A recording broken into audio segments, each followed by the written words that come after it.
তো এখন আমরা যে ইন্টিগ্রেশনটা করবো সেটা হলো ইন্টিগ্রেশন এক্স লন এক্স। তো এই ইন্টিগ্রেশনটা আমরা ডিআই মেথডে করবো। তো ডিআই মেথডে করার জন্য ফার্স্টে আমরা 3টা কলাম তৈরি করবো। একটা কলাম আমাদের সাইন হবে, আর একটা কলামে আমাদের ডেরিভেশন বা যেটা বলে ডিফারেন্সিয়েশন, এবং আরেকটা কলামে আমরা লিখবো হচ্ছে ইন্টিগ্রাল বা হচ্ছে ইন্টিগ্রেশন।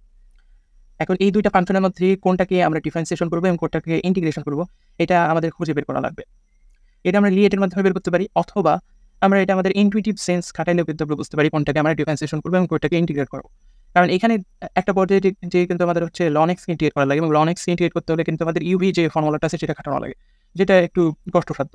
এই কারণে আমরা লন এক্স যেটা আছে এটাকে ডিফারেন্সিয়েশন করবো এবং ইন্টিগ্রেট করবো আমরা এক্সকে, এবং এখানে সাইন আমরা পর্যায়ক্রমে প্লাস মাইনাস দিলাম। এখন লন এক্সকে যদি আমরা একবার ডেরিভেশন করি বা ডিফারেন্সিয়েশন করি তাহলে সেক্ষেত্রে হয় 1/x, এবং এক্সকে যদি আমরা ইন্টিগ্রেট করি একবার তাহলে সেক্ষেত্রে হয় x²/2।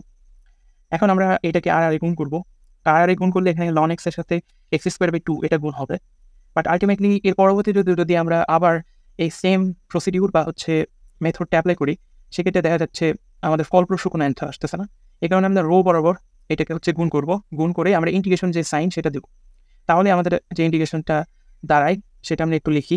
ইন্টিগ্রেশন আই সমান এই ক্ষেত্রে হয় হচ্ছে এখানে লন এক্সের সাথে x²/2 একটু গুণ আকারে থাকতেছে, অর্থাৎ লন এক্স ইন্টু x²/2, এবং পরবর্তীতে আমাদের এখানে কিন্তু ফার্স্টে যে সাইনটা সেটা প্লাস ছিল, এবং পরবর্তীতে আমাদের চিহ্নটা হবে মাইনাস, মাইনাস দিলাম, এবং এখানে রো বরাবর যেহেতু আমরা গুণ করতেছি এই জন্য এখানে ইন্টিগ্রেশন সাইনটা দেওয়া লাগবে। তাহলে integration sign 1/x into x²/2 dx।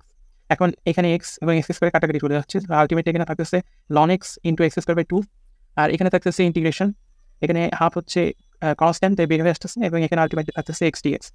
এখন লন এক্স ইন্টু x²/2, এখানে হাফ, এবং এক্সকে যদি আমরা ইন্টিগ্রেট করি তাহলে হয় হচ্ছে x² প্লাস সি।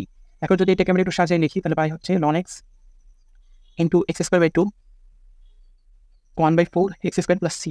তাহলে এইটাই হলো আমাদের এই ইন্টিগ্রেশনটার অ্যান্সার।